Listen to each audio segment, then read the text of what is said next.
अंदमानच्या अंधेरीतून. अंदमानच्या कारावासात असताना स्वातंत्र्यवीर सावरकरांनी आपले धाकटे बंधू बाळ अर्थात नारायण दामोदर सावरकर यांना लिहिलेल्या पत्रांचा संग्रह अंदमानच्या अंधेरीतून. वाचन नूतन देशपांडे. संकल्पना भूषण देशपांडे. पत्र पहिले. एकलकोंडी, पोर्ट ब्लेअर, दिनांक 15 डिसेंबर 1912. प्रियतम बंधू, 18 महिन्यांनंतर शाईला आणि लेखणीला स्पर्श करावयाची संधी मिळते आहे. या गतीने लिहिण्याची कला कोणालाही लवकरच विसरता येईल. झालेल्या या उशिरामुळे तू फार काळजी करत असशील, पण प्रियतम बाबांनी तुला जुलैमध्ये पत्र पाठविले होते. तोही मी विचार केला की दोघांकडून एकदम पत्रे येण्यापेक्षा काही अंतराने पत्रे आली तर तू तितका निर्धास्त होशील. तू मेडिकल कॉलेजात गेलास आणि तेथे तुझे चांगले चालले आहे हे वाचून मला किती आनंद झाला. तुला ते शिक्षण कसे आवडते? माझ्या मताने ते फार उदात्त आहे. आपले विशेष अभ्यास क्षेत्र म्हणून नुसते वैद्यकच नाही तर समग्र प्राणीशास्त्रच तू शिकावेस असे मला वाटते. केवळ धंद्यापुरतेच नाही तर आयुष्यातले एक साध्य या दृष्टीने तू त्याच्या मागे लाग. या शास्त्राच्या योगाने जनसेवेचे आणि लोकोपकाराचे अमर्याद क्षेत्र आपल्याला मोकळे मिळते. त्याला सर्व जगभर मान आहे. हॉटेनटाटांना जितके ते आदरणीय आहे तितकेच ते आर्यांना पूज्य आहे. शरीराचा आत्मा ज्या देवळात राहतो त्या देवघराच्या अभ्यासाची योग्यता केवळ आत्म्याच्याच अभ्यासाच्या खालोखाल आहे. तुझे गेल्या वर्षाच्या पुस्तकांची निवड उत्कृष्ट होती. मोरोपंत, भारत, विवेकानंद, सर्व जगन्मान्य पुस्तके. मी मागवलेल्या पुस्तकांपैकी केवळ ज्ञेयमीमांसा आणि अज्ञेयमीमांसा ही आली नाहीत. असे का? या वर्षासाठीही मी तालिका पाठविली आहे, पण माझ्या पुस्तकांसाठी 10 रुपयांपेक्षा अधिक व्यय करू नकोस. आकार वाढत असेल तर खालपासून क्रमाने एक एक वगळीत जा. सर्व पुस्तके नवीनच घेतली पाहिजेत असे नाही. काही जुनी पाठविली तरी चालतील. बरे, तुला बंगाल कसा काय आवडतो? दुर्गापूजेची सुट्टी संपून तू आता कलकत्त्याला गेला असशील आणि थेट बंगाली बाबू बनला असशील, नाही का? मराठी भाषा विसरलास का? दुसरी तरी काही न विसरायची काळजी घे, कारण मला मोठी भीती वाटते की त्या चतुर बंगाल्यांपैकी कोणी तुझे हृदय चोरले आहे अशी वार्ता केव्हाही ऐकावयाची मी माझ्या मनाची सिद्धता करून बसावयाला पाहिजे. पण मनातले सांगायचे, मला एखादी बंगाली भावजय मिळाली तर मला तरी फार आवडेल. आपल्या राष्ट्रीय जीवनाच्या सध्याच्या स्थितीत युरोपियन मुलीशी विवाह संबंध जोडण्याचा मी जितका पक्का विरुद्ध आहे तितकाच प्रांताप्रांतातील या लग्नाचा पुरस्कर्ता आहे. आता बाळ, थोडेसे माझ्या संबंधी लिहितो. माझी प्रकृती चांगली आहे. या कारागृहात आल्यापासून मोठे असे दुखणे मला कधी झाले नाही आणि मी येथे आलो त्यापेक्षा माझे वजनही मी घटू दिले नाही. शरीराने मनाने दोन्ही अंगांनी माझे बरे चालले आहे. लाडक्या, मी अगदी सत्य लिहितो आहे. काही गोष्टीत तर प्रकृती इतकी चांगली आहे की पूर्वी तशी कधी नव्हती. कारण कारागृहातले आयुष्य म्हणजे चांगले व्हावयाची म्हण किंवा वाईट व्हावयाची म्हण अद्वितीय संधी आहे. मनुष्य जसा आत येतो तसाच कारागृहाच्या बाहेर कधी पडत नाही.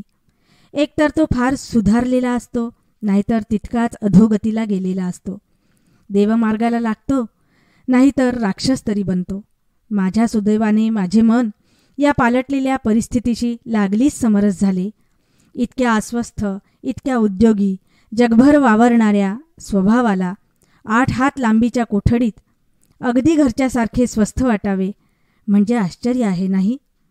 आयुष्याच्या नित्य पालटत्या परिस्थितीशी आपल्याला जुळवून घेण्याचा, तद्रूप बनावयाचा हा मानवी मनाचा धर्म ही परमेश्वराने मनुष्य जातीला दिलेली अत्यंत दयामय देणगी आहे. सकाळच्या पूर्वी आणि संध्याकाळच्या नंतर जेव्हा मी थोडासा प्राणायाम करतो आणि तो करता करताच गोड आणि गाढ झोप लागते, त्यावेळची ती विश्रांती किती स्वस्थ आणि शांत असते इतकी शांत की सकाळी जेव्हा मला जाग येते तेव्हा कितीतरी वेळ मी कारागृहात आहे आणि लाकडी फळ्यांवर पहुडलो आहे याची जाणीव येत नाही. मनुष्याच्या आयुष्यातील सामान्य उद्देश आणि विलोभने दूर दडून बसल्यामुळे सदसद विवेकबुद्धी श्री रामचंद्रांच्या ध्वजेखाली आपण पायकी केली आणि तीही काहीतरी काम करून केली या जाणीवेने आपल्याशी पूर्ण संतुष्ट असते. आत्म्याच्या भोवती शांत व मधुर समरसता पसरते आणि तो मनाला थोपटीत थोपटीत गाढ शांतीमध्ये विलीन करतो. याला अपवाद नाही तसे नाही, पण हा सामान्य नियम आहे. खरोखरच मला वाटते आता जर मुंबईत किंवा लंडनमध्ये एकाएकी मी जाऊन पडलो तर शाकुंतलातल्या ऋषिपुत्राप्रमाणे मीही एकदम ओरडून उठेन, जना किरणम मन्ये हुतवह परितम गृहमिव. आणि बाळ लोकांच्या तोंडचे उद्गार ऐकून तरी पण ते बाहेर असते तर त्यांचे जीवनचरित्र यापेक्षा कितीतरी उपयुक्त आणि तेजस्वी झाले असते. अशा विचारांनी तुझे मन कधी उद्विग्न झाले तर हे लक्षात असू दे की जे बाहेर काम करतात ते पुष्कळ कार्य करतात, पण जे कारागृहात खपतात ते त्यांच्यापेक्षा अधिक कार्य करतात. आणि तसेच म्हटले तर बाळ, तुला असे नाही का वाटत की आत्मदान हे कार्यच आहे आणि ते अधिक सूक्ष्म असल्यामुळे अधिक उत्कट आहे. सकाळी 5 वाजता घंटा होते तेव्हा मी उठतो. तिचा नाद ऐकताच उच्च प्रतीच्या अभ्यासक्रमासाठी आता आपण वरिष्ठ विद्यालयात प्रवेश करतो आहो असा मला भास होतो. मग 10 वाजेपर्यंत आम्ही आमचे नेमलेले श्रमाचे काम करतो. इकडे माझे हात आणि पाय यंत्राप्रमाणे नेमलेले काम करीत असताना तिकडे मन सर्वांचा डोळा चुकवून सकाळचा संचार करावयाला बाहेर पडते आणि सागर महासागर उल्लंघित आणि दऱ्याखोऱ्यातून भटकत फुलाफुलातून फिरणाऱ्या भ्रमराप्रमाणे फक्त मधुमय वस्तूंचा आस्वाद घेत ते भ्रमत असते. त्यानंतर मी काही नवीन कविता करतो. मग आमचे जेवण होऊन 12 वाजता पुन्हा आम्ही कामाला लागतो. 4 वाजल्यानंतर मग विश्रांती, वाचन इत्यादी हा माझा येथला नेहमीचा दिनक्रम आहे. तुझ्या पत्रात आपल्या प्रिय मातृभूमीची काय हालचाल आहे ती लिहावयाला विसरू नकोस. राष्ट्रीय सभेमध्ये एकी आहे का? सन 1910 मध्ये प्रयागला केलेल्या ठरावाप्रमाणे दरवर्षी राजकीय बंद्यांच्या मुक्ततेचा ठराव राष्ट्रीय सभेत होतो का? टाटांचा लोखंडाचा कारखाना, स्टीम नॅव्हिगेशन कंपनी किंवा नवीन गिरण्या अशासारखा एखादा आणखी स्वदेशी प्रचंड उद्योग निघाला का? चीनचे प्रजासत्ताक राज्य कसे चालले आहे? कल्पनेतले रामराज्य प्रत्यक्षात आल्यासारखे हे वाटते नाही? इतिहासाची ही कादंबरी आहे. चीनचे हे कार्य एका दिवसाचे आहे असे समजू नकोस. थेट 1850 पासून त्यांची ही अविश्रांत धडपड चालली आहे. पण सूर्य कुठे आहे याचा तो प्रत्यक्ष उगवेपर्यंत जगाला ठाव नसतो. इराण, पोर्तुगाल, मिसर यांचे कसे चालले आहे? तसेच दक्षिण आफ्रिकेतल्या हिंदी बांधवांना त्यांच्या मागण्यांच्या प्रकरणात काही यश आले का? नवीन विधिमंडळाने गोखल्यांच्या शिक्षणविषयक ठरावासारखा एखादा महत्त्वाचा निर्बंध केला असल्यास अवश्य कळव. त्या महनीय विभूतीची, लोकमान्य टिळकांची मुक्तता केव्हा होणार? तू माझे पत्र प्रिय यमुनेला दाखवलेस का? तिला त्याचे समग्र भाषांतर करून सांग.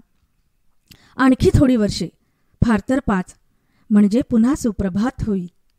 तेव्हा प्रियतम, आतापर्यंत धीरोदात्ततेने जसे दिवस काढलेस तसे आणखी हे काढ. माझ्या प्रियतम वहिनींना माझे अत्यंत पूज्य प्रणाम. यापूर्वी आणि आताही आपल्या आशीर्वादमय प्रेमाने ती एकदमच मला माता, भगिनी आणि सखी यांच्या स्थानी होती आणि आहे. आणखी इतर मंडळी, त्यांच्या स्मरणाने माझे हृदय भरून येते आहे, पण त्यांचे नाव लिहिता येत नाही. त्यांना सांग, त्यांच्यापैकी प्रत्येकाच्या, त्या सर्वांच्या मला आठवणी येतात. मी त्यांना विसरणे कसे शक्य आहे? नाही, बद्ध झालेल्या व्यक्तीला विसरणे शक्य नाही. नवीन विषय बंद झाल्यामुळे जुन्या विषयांचीच मनात चरवण करावी लागते आणि म्हणून कारागृहात जुन्या ओळखी विस्मृत न होता त्या अधिक दृढ होतात. इतकेच नाही तर पूर्वी स्मृतिपटावरून नाहीशा झालेल्या व्यक्तींच्या विषयी प्रेम वाटू लागते. माझ्या जिवलग मित्रांनो, कारागृहात आसवांवर आसवे गाळली तरी कोणी इथे येऊन अश्रू पुशील, एक प्रेमाचा मायेचा शब्द बोलेल याची वाटच पाहत बसावे लागते. येथे मी कोणालाही विसरणे कसे शक्य आहे? माझे आवडते सखे, सहकारी, प्राणांहून प्रिय ते सर्व तुला ठाऊक आहेत. त्यांना मी अत्यंत प्रेमाने त्यांची आठवण केली म्हणून सांग. आणि ज्यावेळी रक्ताचा संबंधसुद्धा नाकारावयाला काहींना लाज वाटली नाही, त्यावेळीही जे तुझ्या पाठीशी उभे राहिले आणि ज्यांना माझी आठवण येते त्यांना मी त्यांचा अत्यंत ऋणी आहे म्हणून कळव. कारागृहातून आलेले पत्र म्हणून न्यूनाधिक प्रमाणात ठराविक साच्यातच आले पाहिजे हे ते जाणतातच आहेत, तेव्हा नावे घेत नाही. प्रिय माईला माझे आशीर्वाद आणि तिच्या लहानग्या वसंताला माझ्या शुभाशा अर्पण कर. तसेच प्रिय मामींना आणि चिरंजीव चंपूलाही नमस्कार आणि आशीर्वाद सांग. तुझा प्रिय भाऊ तात्या.